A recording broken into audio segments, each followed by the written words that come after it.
from the 352 Blitz studio here with Eddie Morales, Justin Butler, Jay Butt, Leo Rodriguez, aka Omar. We're missing Greg, obviously, personal reasons. Our heart goes out to him. Hey, he's doing good, but he's got to take care of some personal stuff. But Sure. hey, we got a jam-packed episode today, guys. And I think we don't want to bore the audience too much. We want to get right to it. So I think we actually tweeted out a little bit of what we were going to talk about, AFC North and the and NFC North. There's been a lot of free agency moves going on. Obviously, like I would say, I would agree that last week was probably the busiest week in free agency so far. There's a lot of movement going on, and I want to hear obviously first. And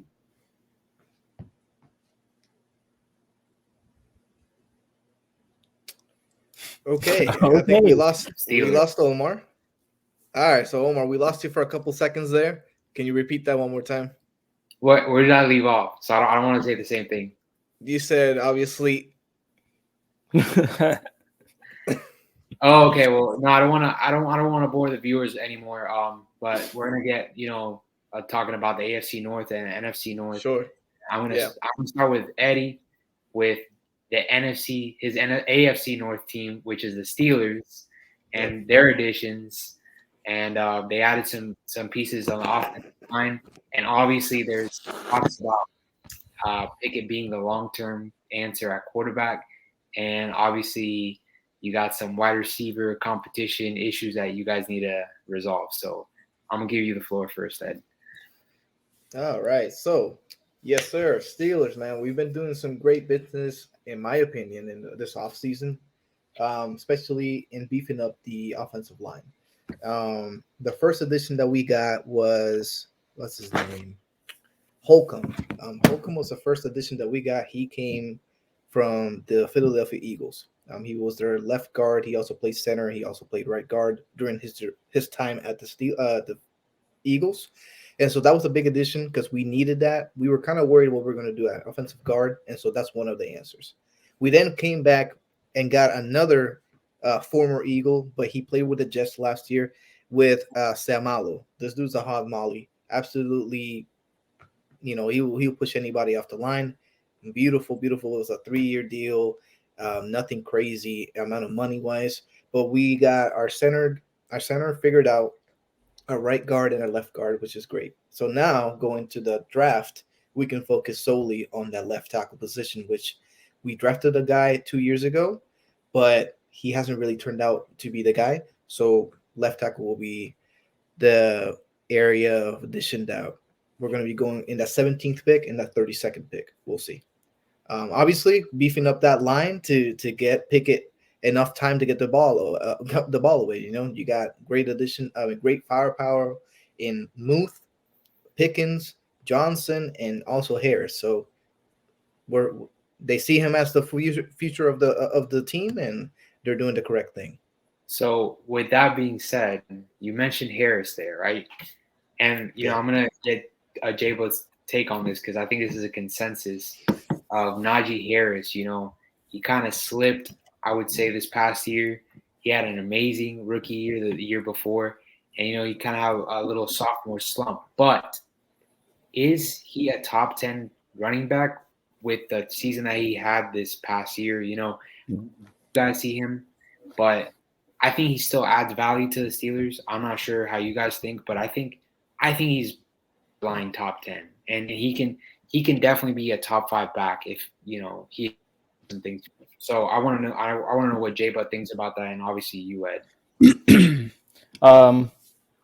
Right now, I would say he definitely isn't a top 10 back. He's probably tier 2, 10 to 20 in the NFL, just coming off of last year.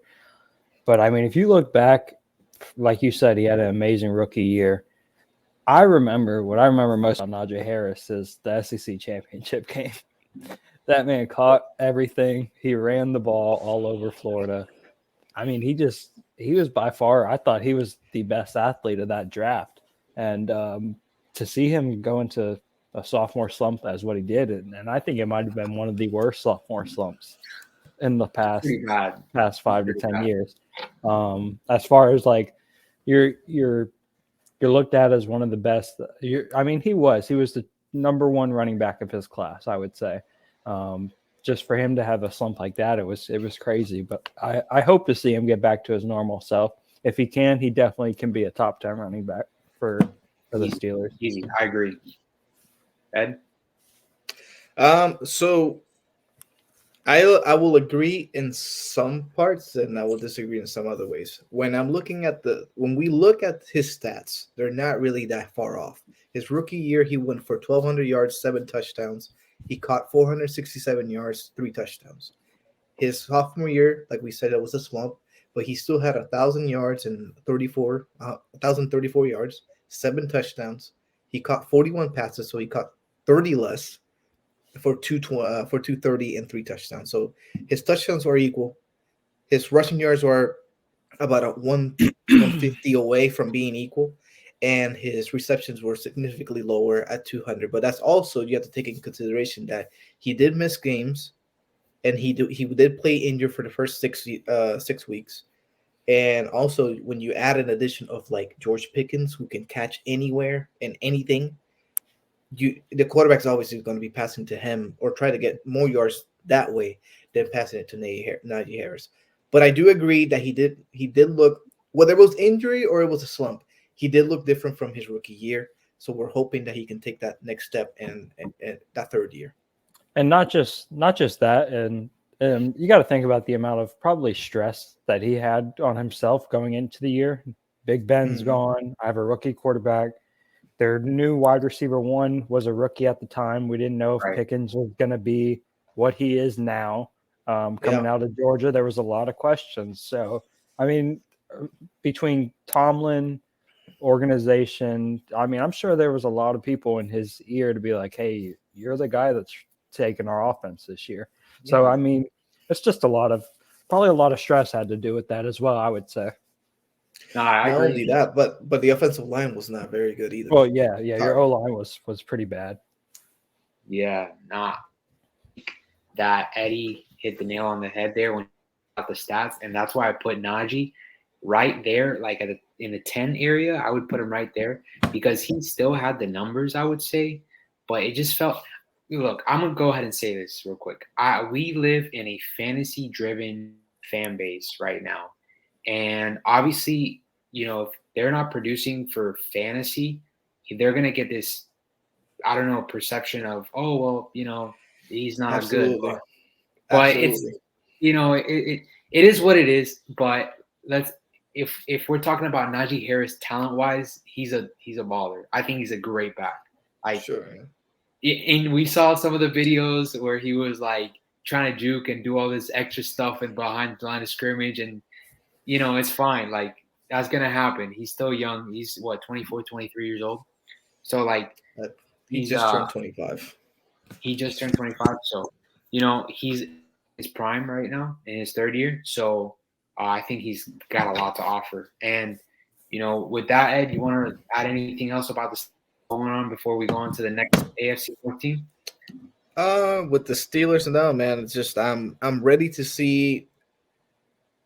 The only thing that I'm disappointed at is that we didn't sign C.J. Gardner-Johnson. I think that would have been a great addition to have Edmonds at the safety position. The Lions got to steal with that one. Lions got to steal. Absolutely did. Yeah. And we'll talk about that. We'll talk about that a little bit later on. Yeah. All right. Bengals. Moving on to the Bengals. Next team. This team right here has obviously been to the Super Bowl now. 2 years ago was on the cusp of the Super Bowl again this past year. So, you think, right, this team is on a pieces of making it, to the Super Bowl again. Because absolutely, now they just got Orlando Brown, and now I think that just makes their line a lot stronger. So I'm gonna go ahead and turn it to J-Butt real quick, and I want you to give me a breakdown of what you think of the Bengals and their moves so far. I mean, they haven't really made a ton besides the one you've mentioned so far, the Orlando Brown. It is an upgrade at that left tackle position. It gives Joe Burrow a little bit more confidence, I feel like, to sit in the pocket, It's going to give him a little more time as well, just to be more comfortable. Not saying Jonah Williams is bad, but he's not Orlando Brown. And I mean, that's another guy they're going to have to trade him because he's asking to be traded. So yeah, you're upgrading at left tackle.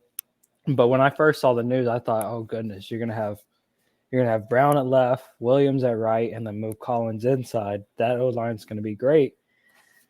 To me, they haven't done anything else besides Orlando Brown. So yes, Right. they got Burrow time, which is a good thing because I feel like that might be the only thing that was holding them up. Right. But their secondary is another thing. They lost 2 safeties. Yeah. And one of them was an All-Pro not too long ago. Yeah. Yeah. So there's a lot of questions on the defensive side. I don't think there's many questions with Joe Burrow and Chase and them. The offense is going to get it done. But I think in the draft is going to be the time we see what their defense is going to do.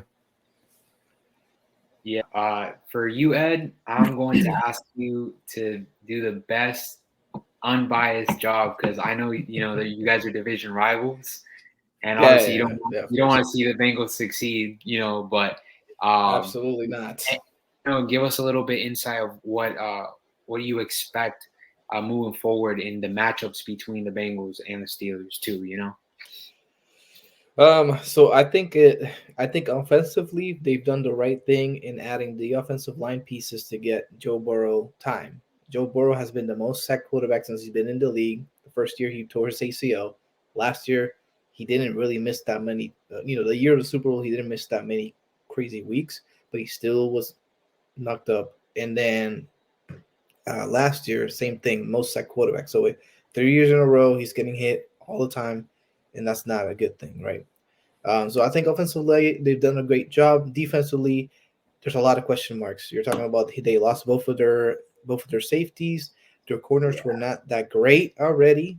I don't even know who's that guy that always get cooked every single game. You talking about Eli Apple?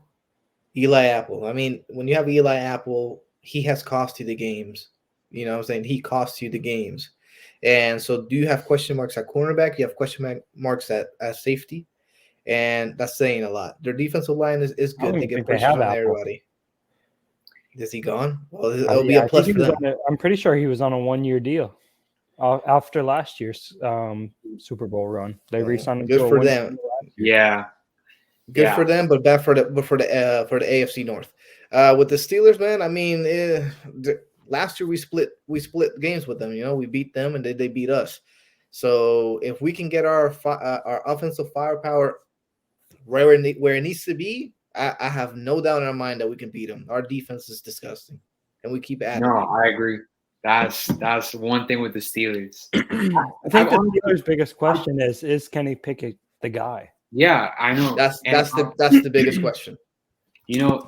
Eddie was just talking about how the defense is nasty. I can't remember the last time a Steelers defense was like bottom of the league bad. Yeah. Well, even like the bottom 15.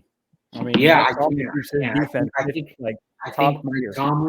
Mike Tomlin has just been this he's done a great job of keeping a great defense going. And yeah, let's talk about the Jesse Bates with Atlanta. That caught me by surprise. 4 years with the Atlanta Falcons. That's big time. I was not expecting him. How old is he? 29? I think he's up there. He's definitely up there in age. He's not the youngest. Jesse Bates. He's 26. 26 years old. It's not that old. That's not that old. I thought he was not old. So by 30, he'll be a free agent and I think they're getting his prime. I think Atlanta's getting his prime. So, hey, shout out to Jesse Bates. He got his money with the Atlanta Falcons, and it's good. Good thing. Safety out of the division. So, hey, we'll see how it goes on with the Bengals. But now we're gonna move on to the other rival for Eddie, the bitter rival, the actual bitter rival of the Ravens. So good old Ravens. Calais Campbell released. Mm-hmm. What are your thoughts on that, Ed? I think that's just like a logistical move, trying to save money. He's up there in age already, He's so. But so I mean, it's a loss. It's a loss on their defensive line for sure because he was still a monster. But I think if they want to take the next step forward, releasing him was the best option. Yeah, to me, like you said, Ed, Campbell's up there in age. I think the veteran presence and his talent was still there. And it was just a logistical move. But they still have, I think they have gaps to fill in that defense. People forget Jason Pierre-Paul. Yeah, that's it. Gone. So yeah. So there's enough to be answered, defensively for the Ravens. Now, what happens with Lamar on the offensive side of the ball? Because that's really the big question here. If we're talking Ravens, I don't think we can. Time out, though. They also traded Chuck Clark over to the Jets. That really didn't make any sense to me either, when you're already losing multiple pieces on the defensive side. So what do you think this tells you about the Ravens if they're moving so many pieces around? They're already betting on Lamar not getting the money. So I think they're trying to make some space for some. In my opinion, they could be making a big splash. On either side of the ball, it doesn't have to be. But my thing is, right now, what they were missing on offense was wide receivers and maybe a running back. But now the defensive, that organization this offseason has really the past 2 years, I would say, but last year and then this year, it's just been like, what are you doing? Last year it was sign a wide receiver. They didn't do any of that. This year, it's get Lamar done. They're not doing that. And now they're getting rid of defensive veterans that have carried their defense for the last 4 or 5 years. And some of that, I mean, like you said with Pierre-Paul, those are like the type of Ravens players. Like you think back, Ray Lewis, Terrell Suggs, just kind of like mean-nosed defensive players. Yeah. They're getting rid of those guys. I mean, Chuck Clark was a hard-hitting safety. He could go play linebacker. He can move up into the linebacker position. He could, yeah. He worked out perfect. And then you had Hamilton that could come in and play over top. So I just thought that was a dumb move. But yeah, I don't know what the Ravens are doing. They got to get that figured out. Yeah. Hopefully they pay Lamar and get him some weapons. Like I said, that's the biggest question here because re-signing Justice Hill isn't going to get you to the Super Bowl. No, they're playing a game. They're gambling right now.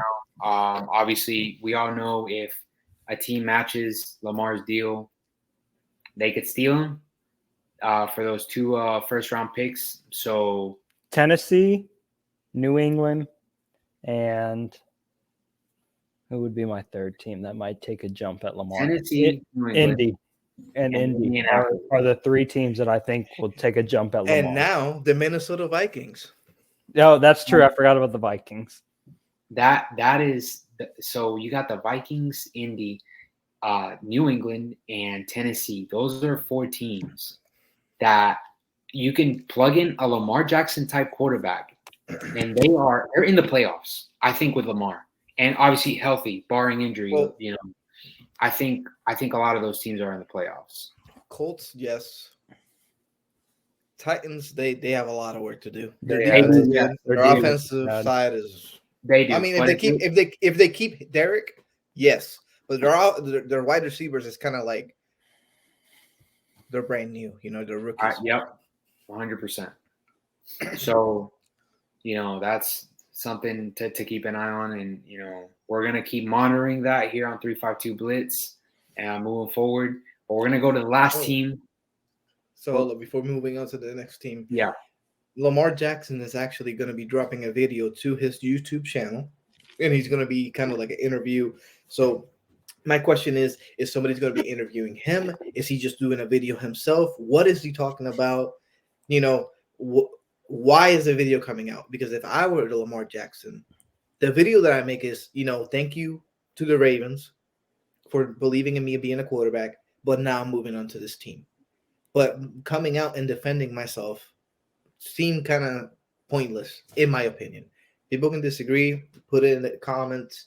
Put it whatever you want to, because we want to have the dialogue, of course. But to me, if I was a quarterback for the Ravens and they do the non-exclusive tag on me, so I can go find a team, the only way that you're gonna hear from me is when I say thank you to the Ravens for believing me to be a quarterback because no one else did. But now I'm moving on to blah blah blah team.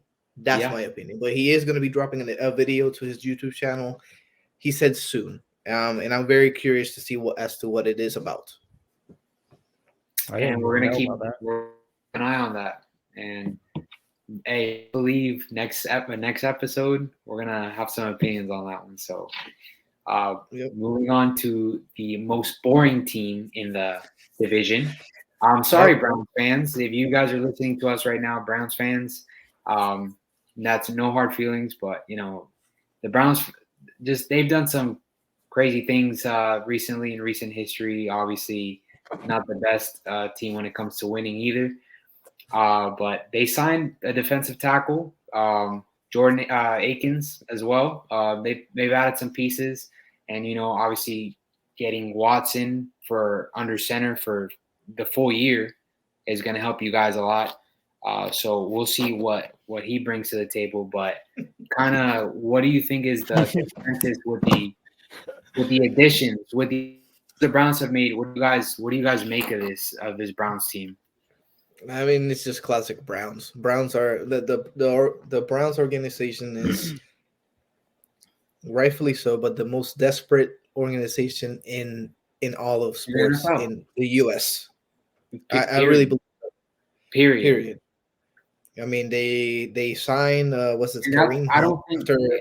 I'm gonna interrupt you here, Ed. I'm sorry, but sure, go ahead. Our viewers need to know that what you just said, I don't think it's an opinion. I think you can back it up and base it on facts. That this organization is desperate. So this is not an attack on Browns fans here. This is like the truth. So you either accept it and run with it, or punch air, because that's all you can do. But yeah, I mean, putting it out there. I agree. I mean, it's a fact. I mean, they've won. Well, how many? You probably can count how many games they've won in the past 10 years in your hand. That's a joke, but you know what I'm saying. The Browns, they're desperate. They first of all, they ruined the QB era. Well, yes, with signing them. That's the first thing, because you give Deshaun Watson, who is alleged of messing with 20-something women down in Houston. Out of nowhere, they all plead that he was innocent. Then they all come back and do the same thing, right? He gets a $233 million contract guaranteed. And then now the NFL, like such as Lamar Jackson, which I actually think Lamar Jackson would be the person to give that contract to, not Deshaun Watson. But now the NFL is like, yo, we're not doing that. The Browns are the only idiots to do that. Do not think that we're going to continue doing that. So they're just very desperate. Will they do better next year? I believe so. Deshaun Watson did not play for 10 games last year, and they were still in the brisk of making the playoffs. So with Deshaun Watson, with their offensive line, with the weapons that they have and that they could add in the draft, because they have a multitude of, actually no, because they lost it to Deshaun Watson, but with the draft, yeah, they can make the playoffs, right? They should. You have Deshaun Watson, you pay that much, they should make the playoffs. Will they? I don't know. Classic Browns. We'll see. Yeah, Jay, but I'm quite interested to hear your take, just because you are an AFC hater all around. So I need to hear what you think of the Watson and Lamar thing, and obviously what you think of the Browns in general. I mean, I think I said it last episode that Lamar of all people, and just like Ed said, Lamar of all people would be the one to deserve that contract. Right. You have two quarterbacks that deserve that contract. Former MVP. Yeah. You have Patrick Mahomes and Lamar. Those are the only two that deserve it. Right. Because Patrick does unbelievable things, and then nobody runs like Lamar. They just bring a different aspect to their game. But going back to the Browns, they haven't done too much, like you were saying. I know they signed Tristan Hill, so he'll be good for run defense on the defensive line. They got a safety, one Thornhill, I think. He's a good veteran, so they're starting to fill some holes. But I know they moved on from Clowney, so it's you sign two guys that are average players, but you're giving up a top tier defensive end. He's not what he once was, but he's a veteran. Yeah, he's a veteran. I don't see them. They're going to be the Browns as usual. They'll go 10-7, 9-8. Yeah, I honestly think their peak. I mean, that's their ceiling in my opinion. Around that, it's so crazy because they have a great O line. Yeah, no, they have the number one running back in the league as far as running the ball. Weapons. They've had two weapons these last two seasons, in Kareem Hunt and Nick Chubb. That is so insane to think about, to have those two backs. And you got Cooper outside with People Jones. It's just it's an amazing offense. And a good tight end with Njoku. Yeah, Njoku's a great tight end. Yes. Yeah. They added Jordan Akins now, and he adds a little bit of more depth on that position. But I think the Browns. Go ahead. Ben. Okay, so I was gonna say, sorry to interrupt, but if you were the Browns GM, you have a great running back, and this is gonna be going on. This is gonna be the question that's gonna go on TikTok and everything.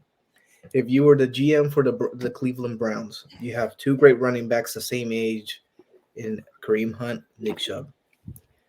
Nick Chubb obviously has more. You know, people will want him more because he's injury-free. He's a freaking monster. He can catch the ball. Do you trade Nick Chubb for first-round picks so you can beef up your offense or your defense better, or do you keep Nick? Do you keep him? What's your opinion before we move on to the NFC North?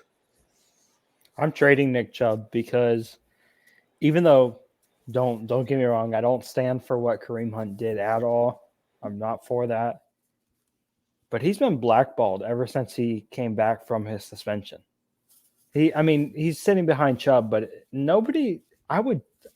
for the past 2 years, this man's been in trade talks with multiple different teams. Nobody trades for him. He would be a dominating starting running back in the league, and nobody goes and gets him. And he's just sitting behind Chubb. And the Browns use him the first 6-7 games of the year, and then he slowly dies off. It happens every year. People forget what Kareem Hunt was at Kansas City. Bro, when Kareem Hunt was in Kansas City, he was like what Isaiah Pacheco is now. Yeah, a little bit better. Just imagine if you would have stayed. No, yeah. Imagine if the incident never happened and he's still with Kansas City. I think they could have had another Super Bowl, if not two. Well, guys, we are going to jump conferences now. We're going to stay in the North, but we're going to the National Football Conference now. And we're going to go make this jump quick to Minnesota Vikings. Moved on from Thielen. Moved on from Adam Thielen, which was we've seen. Nice. Well, they needed cap. We've seen the Vikings and Thielen and Thielen do what he's done with Minnesota the last 4 years, which has been great for them. Great wide receiver he was, and obviously they brought back the running back Madison, who's been behind Dalvin Cook. So I want you guys to tell me about what you guys think about the Minnesota move so far, and is this enough to kind of get him over the hump? Because obviously, Kirk Cousins didn't help him a lot this past season. So. I'd say that they're probably the biggest mystery of their division, because they could either sell, get rid of Cook, go trade him away. You've already got rid of Adam Thielen. But on the other hand, now we're hearing talks about Lamar. So if you go get Lamar, you actually think that the Minnesota Vikings are the biggest mystery in their division? Just is what they did this past year. I know they didn't make it past the wild card round. I get that, but they made the playoffs and they had a pretty damn good record. But you could see that I could see their season going two ways. Either really bad, they sell, and they trade Cook, start to sell players, and it's a very bad year, or they go all in, and something happens with Lamar. A hot take, in my opinion. there's a lot of question marks in that division. Oh yeah. Well, I'm saying the biggest mystery. If you're talking about the hottest teams, of course you got the Bears and the Lions, because both of them have been make noise. Those are dormant teams. I think the Bears and the Lions are dormant teams. They can surprise. We saw what the Lions did last year. They went on a stretch of I think they won 6 straight. The Lions got the best coach in that division. Dan Campbell is a great coach. I love his Campbell is an amazing coach. I love his attitude. He brings a spirit to that locker room that he actually cares. But before we enter Lions and Bears territory, I want to get Eddie's, because Eddie used to follow the Vikings a lot when he was younger, so he has a very close following and close ties to his team. So that was his team. It used to be my team, but it was too much pain. I couldn't do it anymore. Year in, year out, it was something that always happened. So with the Minnesota Vikings, I don't think they're ever gonna do anything, man. It's just like that. That's what happened when I was a fan. It's just like, oh, you build up all. We're gonna do something, and the worst thing that can happen will happen to the Minnesota Vikings. So it happens every year. It happens every year, man. Right. With that being said, any moves they can make that would get them where they need to be, or something different need to happen within the coaching staff, since it's free agency. Any star they can add, like Lamar, for example. Lamar. I think if they need to add Lamar. If they can add Lamar with that offensive power that they already have, and they can keep Dalvin Cook and that offensive line, they can make noise, right? Their defense is pretty good already, but they did lose Patrick Peterson to the Steelers. Oh, I forgot to mention that Pat so to the Steelers, but he's already old as hell. Anyways, with the Vikings, if they can add Lamar, obviously that's going to be at the next level that you can do, because their offense is already scary enough, and that's without a running. That's without a competent quarterback, because I cannot stand Kirk Cousins. Kirk Cousins if he's playing at 4 p.m., he's going to lose. So, right. No, we all know what Kirk Cousins is by now. We all know who he is. But doesn't Lamar Jackson to the Vikings just make too much sense? Now that Eddie just ran down of of the weapons that he'd have beside him, Dalvin Cook, you're throwing to arguably the best receiver in the NFL. Isn't that what Lamar needs? Isn't that what he's been kind of? I don't think he needs it. I think he wants that. Oh, if you put Lamar in that offense is disgusting. You're talking about a great tight end that they got. I forgot his name, but they got him from the Lions. He's still young. Hawkinson. He can run. He runs the 40 very fast. He can catch the ball. He's still young. You got JJ. You have they lost Thielen, but they're gonna add another one because they have a first round pick. Don't they still have Osborne? KJ they still have Osborne. Yeah, KJ Osborne. He's fast. He's really. You have KJ Osborne. You still have Dalvin Cook, right? And if you were to trade Dalvin Cook, that's just hypothetically, you trade him over to the Bills or whatever the hell they want to trade him to. Trade him to the Bills. You're gonna get at least one first round pick. That first round pick can turn into a Jahmyr Gibbs. It can turn into a Chase Brown. You know what I'm saying? You think Cook's worth the first? No, I didn't say Kirk. I said Cook. No, yeah, I know. I said Cook. Cook's worth. Cook is worth. Yeah, Cook is definitely worth a first. I think so. But if he's worth the first, it has to be this window right now. Right now. It can't be in the summer, and it cannot be during the season. It has to be right now. You trade him away for a first round pick. Right before the draft. During the draft, trade him. Yeah. But yeah, Lamar Jackson to teams makes too much sense. Right. We can expect a big trade. I think there's going to be a blockbuster trade during the draft. I think so. That's just me. Oh, there has to be. There will be. We'll wait on that one. But moving on to we're gonna see the Ravens logo just pop up in somebody's spot, and it's over. Yeah. We all know that's gonna happen. So not too far away, next door, Detroit, Michigan, Lions. Let's talk about the Lions, guys. This actually might be competing for for that Browns position we were talking about, being one of the most desperate and miserable. But you know what? I wouldn't say desperate, but I would put miserable next to their name. Yeah, I would just say miserable. I wouldn't say desperate because I mean Yeah. their fans are nowhere near the class. No, that's true. That's true. They're very loyal fans. Very loyal fans. Yes, very loyal fans. Detroit's fans are amazing. But it's just one of those NFL franchises that's been down for too long, and I think they might be on the cusp. I know, when Matthew Stafford was there and Calvin Johnson, I think they put up a couple seasons where they're like, oh, the Lions could do something, but their defense just kind of let them down every time. But now it's a different story. The Lions, they got rid of Jamal Williams, but they got a replacement in Montgomery. Cornerback Emmanuel Mosley. That's in my opinion, that defense is looking pretty good. Hey, is Mosley from Pittsburgh? No. Where is Mosley? Denver. I believe so. Cam Sutton was from Sutton was from Pittsburgh. That's what it was. So they got Sutton at cornerback. They got quite a bit. And they got Johnson. And now they got that was a steal. Yeah. It really was. 1 year, $8 million.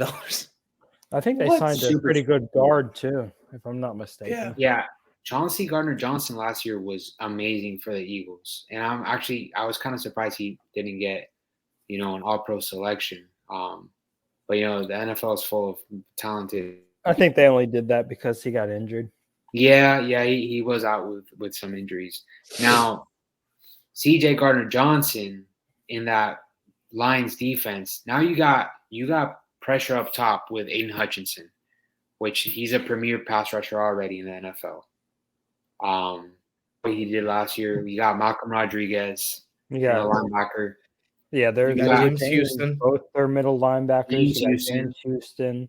So now you're looking at a Lions defense because we know you guys remember when the Lions started off hot in the offense last year. They were the highest scoring offense in the NFL, but guess what? Their defense was just allowing the same amount of points they were putting up. If they get that defense turned around, why can't the Lions win this division? Why? It's right. This is their year. This is the Lions' year.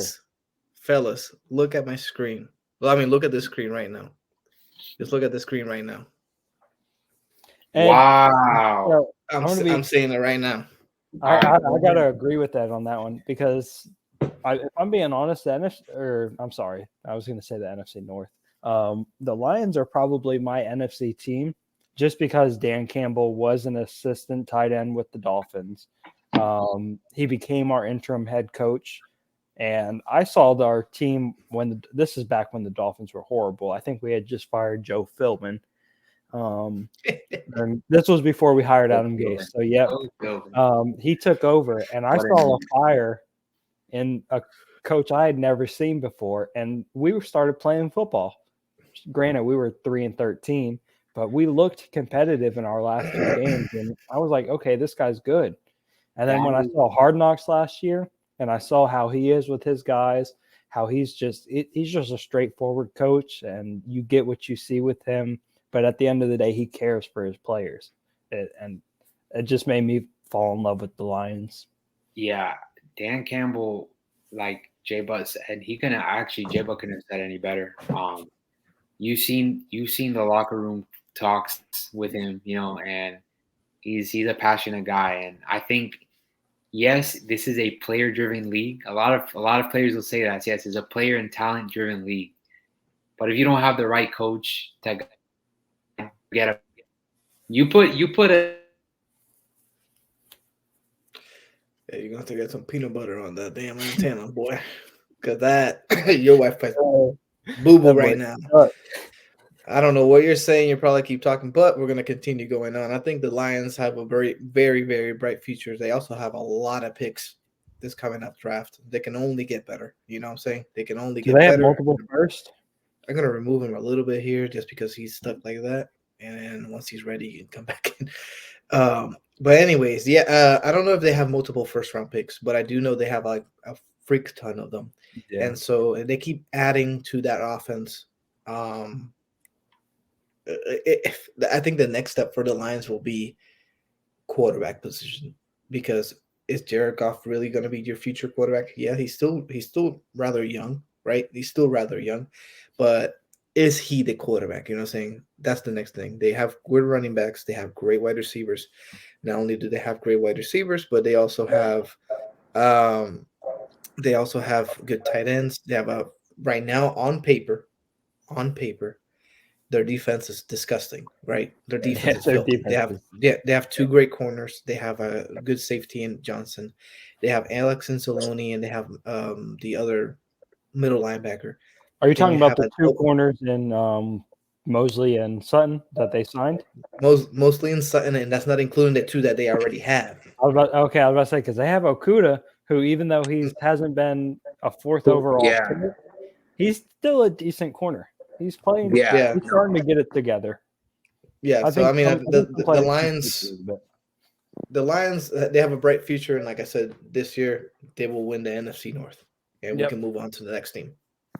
Packers. Hey, that's bold, Ed. That is bold. I don't know what's Omar doing, but okay. So the next team is who, Omar?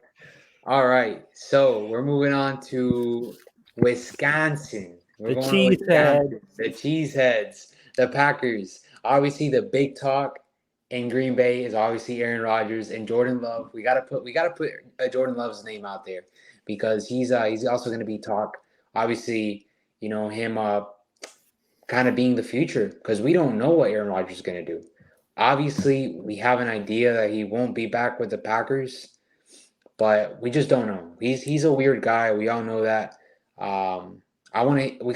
We touched up on it last week about Aaron Rodgers, but we have to come to terms with what it is with Aaron Rodgers for now, and have to see where the Packers are right now with Jordan Love. Who are the Packers, and can they win the division, and with the additions they've made so far? And personally, I'm going to start off here, and I see Eddie waving his fingers no. I agree with Ed.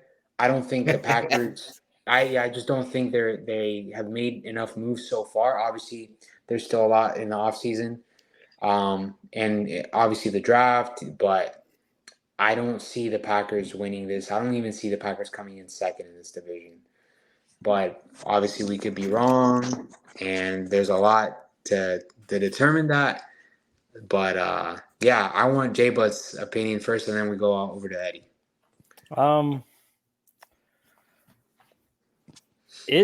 I'm kind of stuck with how I see their season going, because, to be honest, I haven't watched much of Jordan Love. I mean, he came from Utah State. He played against pretty much nobody's in college. Is Utah State Pac-12? No, Mountain West. Okay, so that makes it even worse right there. So I really didn't watch much of him coming out of college. I knew he was a late round pick, or like a late first round, early second round pick projections. But he's been quiet. You don't hear much from him in preseason when the Packers play.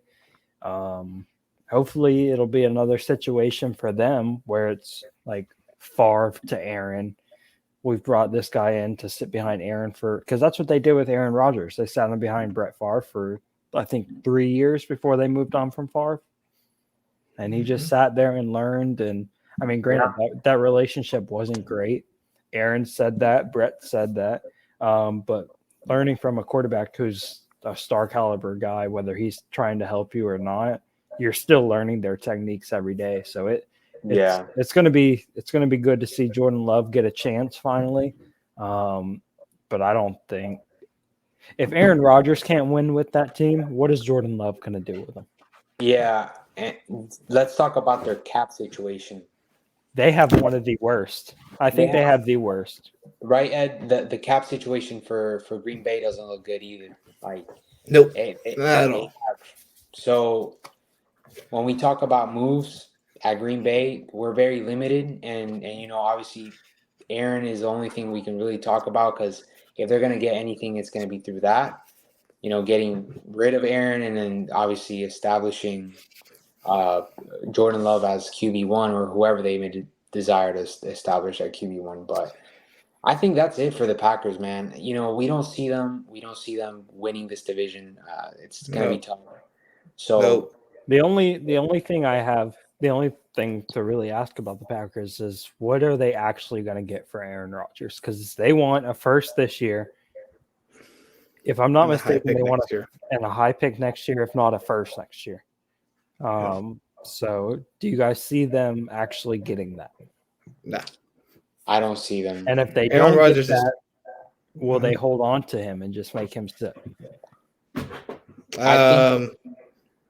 Go ahead, Omar.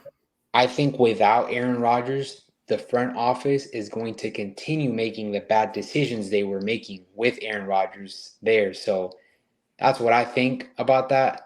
Now, when it comes to what you asked, J-Bud, I'm going to let Eddie answer that because I know he's got a good answer. Ask your question again. I'm sorry, my mind was somewhere else with the Packers. So will they get what they're asking for? And if they don't, do you see them just making him sit? Because it doesn't hurt them at all. It doesn't hurt them, but it does hurt them. It does. They're losing, what is it, $30 million? Yeah. So they're losing $30 million, but that's $30 million that they had already thought they were going to have. But now they're getting a 1 year head start. But I don't mean it. I don't mean it as in it's going to hurt the Packers financially. I mean it as in it's going to hurt the team. If you have a player that his mentality is not there, we've all played team sports. When you have a player on your team and all they want to do. No, but I'm saying if they make him sit. I'm saying if they make him sit. Oh, I mean, if again, we're going with Jordan, and we're not trading you unless somebody offers this. But again, Justin, this is what I think it ruins the morality of the team. That they're not going to want to play for a player because he's not going to be quiet. It's Aaron Rodgers. We know how he is with everything. He's not going to be quiet. The team's going to tank. They're not going to want to play for him. So the best option for them is to move him. So I don't think that they're going to get the 2 first rounds, but they will move him. They will move him. They'll get. What I'm saying is they won't play for him. They're going to be playing for Jordan, but he's still on the team, technically. Yeah, bro. But think about. You think it would just be too much turmoil? That's what you're saying. Yeah, it's just too much because he's going to be pissed in the bench. He's not going to want. He's going to want to play, and then he's going to be requesting a trade every other. It's going to be a headliner every single game and every single week. Aaron Rodgers did not play again. I got you. Yep. Yeah. I was just wondering what y'all thought about that. Distractions. But like I've said already, Packers, not really much to talk about. Their cap space is awful. So we are going to head to Illinois and visit the Chicago Bears because GM Ryan Poles has been on fire this free agency season. He's added some good names in like DeMarcus Walker, Nate Davis, TJ Edwards, Robert Tonyan at the tight Packers, and backup quarterback in PJ Walker, which is a good pickup to be right behind Fields. Is obviously what they're trying to do is have a mobile quarterback. And look, guys, and they added Edmonds too. Shout out Ryan Poles, undrafted offensive lineman from Pittsburgh, right, Ed? Yeah. Huh? Edmonds came from Pittsburgh, correct? No, he came from the Bills. Buffalo. His twin brother. That's his other brother. Right, that's right. Yeah. Yeah, I'm gonna let you take over, Ed, real quick, and address the Bears. I know you're a big fan of Ryan Poles and what he's doing there, and they hired a great GM. So when Ryan Poles, I believe he came from the Cardinals. I may be wrong, but I think he came was from the Cardinals. He was a player. He was a player executive, something like that. It wasn't a GM position, but yeah, exactly. I think he came from the Cardinals, and I have seen the pieces that he's been adding and all that. And I remember when I was what was it? I wanted Ryan Poles for something, but I don't think it wasn't the Pittsburgh Steelers because we just added a guy from Philadelphia. I think it was for the Gators. I think we wanted him to be a GM or, the AD here. So I don't really remember. But the thing is that Ryan Poles, I was always high on him, and he has been doing a great job ever since he got the job. He got all the people that didn't want to play for the Bears. He got them out of there last year. This year, he's adding everybody that wants to play for them. He's getting weapons for Justin Fields and beefing up the offensive line. So he's doing a great job, and I think that the Bears have a really bright future. They have a ton, and I mean a ton of picks in the next 2, 3, 4 years.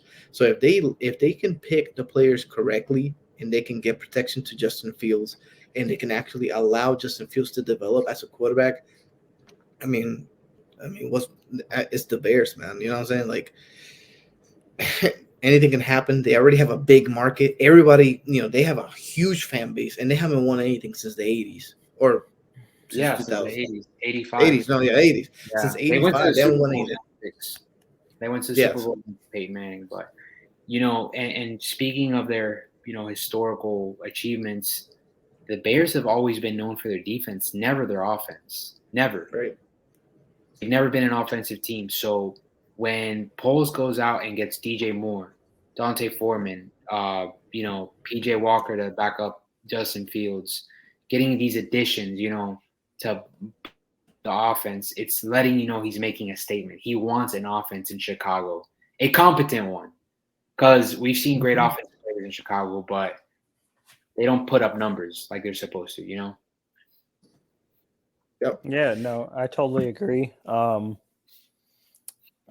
Poles that's a guy that was an undrafted offensive lineman that played in the NFL very little, but then great football mind. And I think whoever noticed that and brought him into coaching should get all the credits for this, because he has made some amazing moves so far. But he's stupid young. The biggest move that I liked was trading down from 1 to get DJ Moore. And not just that is because you're getting all those picks. To me, it's more the fact that DJ Moore is going to add so much to that offense and that wide receiver group, because Darnell Mooney is so underrated. With the addition, you have Moore and Mooney. Mooney's going to be in the slot. You're going to have Moore on the outside. And then you're going to have your third guy will be Claypool. Claypool, I know you hate on him, Ed, but I think Claypool could be this could be his year to actually turn up, because everybody's going to want to be on. Everyone's going to go lock up Mooney and Moore. That's going to leave Claypool wide open. And they have Kmet at tight end. That aerial attack is going to be crazy. Yeah, so more for I want it. No, I don't know. Yeah, he is. I don't know. I'm doing something over there, but I'll have him over here. With the Bears, they have a great. Don't get me wrong. I wanted Claypool to be good, but Claypool just did not turn out to be the player that we wanted him to be at the Steelers. And I think that we finessed the Bears in that area. I think their GM got fired because of that trade. Well, no, it was last year. We traded him last year, and I'm saying Poles was already their GM. Oh, was he? I thought this was his first year. It is his first year was last year, and this past season was his first year. But we got the 32nd pick from the Bears. You know what I'm saying? So that's crazy. Other than that, Claypool, I want him to be good, do whatever he needs to be. But you're right. If they can lock up Moore, they can lock up Mooney. That leaves Claypool and Kmet wide open to catch anything that's thrown to him. And not only that, but you also have a great running back right there to catch anything and do whatever they want to do. Yeah, they have Foreman's not a bad pass catcher, but Herbert is going to be the one that I think he's the one more passes out of the backfield. Yeah. So I'm going to say this because the Wi-Fi went out. Okay, good. So I'm going to say this for right now. I think that they come in. I think they'll be better this year, but I think that the Vikings still end up being better than them. So I think the Lions will be first, Vikings, Bears, and then the Packers. I think Packers come in last. I got Lions. I just don't see the Vikings taking that much of a step backwards last year when they already won 13-3.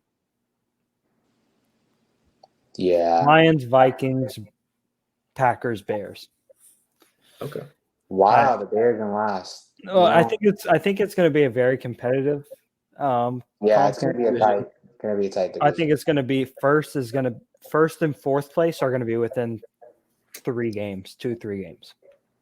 Yeah, I gotta go with the Vikings in first. I'm gonna regret saying this, but yes, I do think the Vikings win the division. I don't know who comes in second. It's gonna be between the Lions and the Bears for me. I think the Packers are gonna take a huge step back this season, so I'm gonna have them in last place.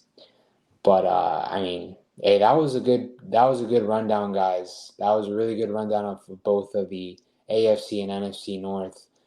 We talked a lot about their acquisitions, their moves, and where they stand now. Because before the free agency, we didn't know where a lot of these players were gonna go. So these are completely different they're completely different teams now. Yeah, especially the AFC. Yeah, or NFC North. I'm sorry. Yeah, we look on paper, right? And we take a look at the teams, and now we're a little bit more confident. But we all know that what we see on paper doesn't always translate onto what we see on the field. Yeah, facts. But it's a little. It gives you a little bit of more of like, okay, I can see the vision of the team. I can see what Ryan Poles is trying to do. I can see what the Steelers are trying to do, and vice versa. With the Bengals. But yeah, that was a really good rundown, guys. I think we're gonna go ahead and finish off this episode with some college football. Let's touch up on some college football just because spring practice, first day of spring practice for a lot of the schools across the United States. Obviously, I was a media coverage guy at UCF today for their first spring practice in Big 12. I'm not sure about UF, Jay, but did they start their spring practice today as well? I didn't see anything stating that spring practice started today. I'm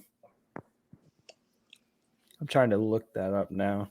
How'd UCF look overall in first day of drills?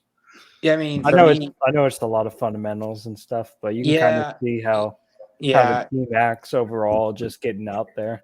For sure, yeah. It was mostly just shaking off the rust and getting back into football shape. Getting moving from drill to drill, knowing how to communicate with the other guys. Doing all the basic stuff. But man, I'm excited for college football this year. There's a excitement from my part just because my alma mater is going into a Big 12. And I wanted to touch up with you guys about that, because right now there's big talks all over college football about the Pac-12 just collapsing. And it's a hot topic. And I want to get y'all's opinion on that because, imagine if the Pac-12 collapses, Jay Butt. What do you think about that? I mean, if it falls apart, it falls apart. We've basically got a two league conference as what it is now. I see it being SEC versus Big Ten. You do get. I want to give credit to Ohio State. They always make it in there pretty much every year. I'm sorry. Big 12. Big 12, right? Yeah, the Big 12, and then from the is it the Big 10 with Ohio State? Oh, yeah, Big 10 is Ohio State, Michigan. Yeah. I mean, the only 2 teams that are ever good from there is Ohio State and Michigan. You get every 10 years, you'll get a run from Northwestern, Penn State, what is the other school? Yeah, Wisconsin. Nebraska's fallen off, but I think Nebraska might be a sleeper this year with Matt Rule taking over. Yeah. So I don't see a big difference with the Pac-12 falling apart. I just see those teams starting to slide into the Big 12 slowly and over into the Big 10. So I'm going to be really quick about this because I've said this multiple times before to you guys on the group chat, of course. What I was gonna say. So the Pac-12, I mean, they've been non-existent for the past 15, 20 years. I mean, the Oregon Ducks made it to the national championship in 2011, Okay, right? shitted on. Yeah, yeah, they lost they lost by like 3 or something to Auburn, but they lost. Yeah, they lost I to thought Auburn. I thought that was a little bit. I didn't think it was that close. Yeah, it was like 24-20, something like that. Anyways, the Yeah. point is, ever since USC, since in 2005, the Pac-12 has been non-existent. And now they're having USC and UCLA join the Big Ten itself. So the Pac-12 is not going to be non-existent already unless they add teams like Boise State, BYU, which I've been saying this for the past 10 years. If the Pac-12 wants to make the next step and not lose all their, all the power that they have, they need to add those teams because Boise State is always a program that competes in the Mountain West, and they come to the Southeast and they beat people's ass. You know what I'm saying? So and BYU has always had a very strong program. The problem with the Pac-12 is also that people don't stay up till 2 a.m. to finish a game. The games are too late for the East. And out West, they don't really care about football like that. If they do care about football, it's going to be the NFL. NFL is that's where they get their money out West. Down in the South and in the East Coast, all everything is college football. But NFL is also valuable, but the college football is the main thing. Yeah. So I think the Pac-12 is going to fall. Now, my question is, what's going to happen to those teams there, like Oregon, teams like Utah, those teams, Yeah. teams like Washington State, those teams that actually have a decent amount of college football history, have won stuff before, have gotten better. Those teams are the ones I worry about. Where are they going to go? But other than that, who else is in that conference? Not to be disrespectful to the Pac-12, but Pac-12 haven't won a national championship since 2005. USC. Yeah. Yes, it's USC. USC. Oregon's never won anything. Washington won one a long ass time ago. You can So have how does Colorado, maybe. How does this Colorado's stuff work? If football does it, would basketball and baseball follow suit as far as breaking down conferences and stuff? I think it would go school Or is by it- school basis, Jay, but school by school, I think they would figure out because as for the University of Florida, they don't, if I'm not mistaken, I could be wrong, but there are some sports that they do not play in the SEC. Yeah, women's lacrosse is not across the SEC. And So then something else like Big 12. yeah, it would be based off, school by school, but we'll see how that sorts out. And I gotcha. I didn't know if like the NCAA just classifies like all their divisions, and then like if you break away from it, that division's just fully gone for all sports, or if it was just like right. football only, Pac-12 is gone. I gotcha. It's just a weird scenario. I think that the college football itself is going into and we can discuss this in another episode. I think college football is going to be a two-sided thing, like the NFL or like the NBA, where you have the top 5 teams go into the playoffs or something like that. Top 8 teams, but it's going to be an East versus West type of thing, because you have talk of Clemson going to the SEC, FSU going to the SEC, Miami going to the Big Ten. Obviously UCF, Big the other team. UCF went to the Big 12. Other team, Cincinnati went to the Big 12. BYU went to the Big 12. Has Notre Dame went anywhere yet? Notre Dame's never anywhere. They have a TV deal. They're doing anything. They will never win anything until they do so. Exactly. That's their curse right there. But that's all. I mean, other than that, man, college football, we're definitely going to be dropping more episodes, more about college football. Right now, the main talk is NFL. College football right now is just, spring talk. Spring games coming up. Yeah. They'll give us a lot to talk about in spring games. So when spring comes approaching, and obviously any breaking news, that we get from college football, we're obviously going to talk about it here. So, hang tight. For you college football lovers, I promise you this is still the place to, hear opinions and facts. Yeah, well, I think we have the spring transfer window coming up in a few weeks, so we should start to hear a little bit more from college football here soon. That's big time. All right, guys. Well, this is gonna do it for our second episode of 352 Blitz. I hope you enjoyed, listening to our show. And for episode 3 next Monday, the time, 8:30. We'll be live again. But for now, Eddie Morales, Jay Butt, Leo Rodriguez signing off. Peace. Take it easy. Peace out. Take it. And we're done.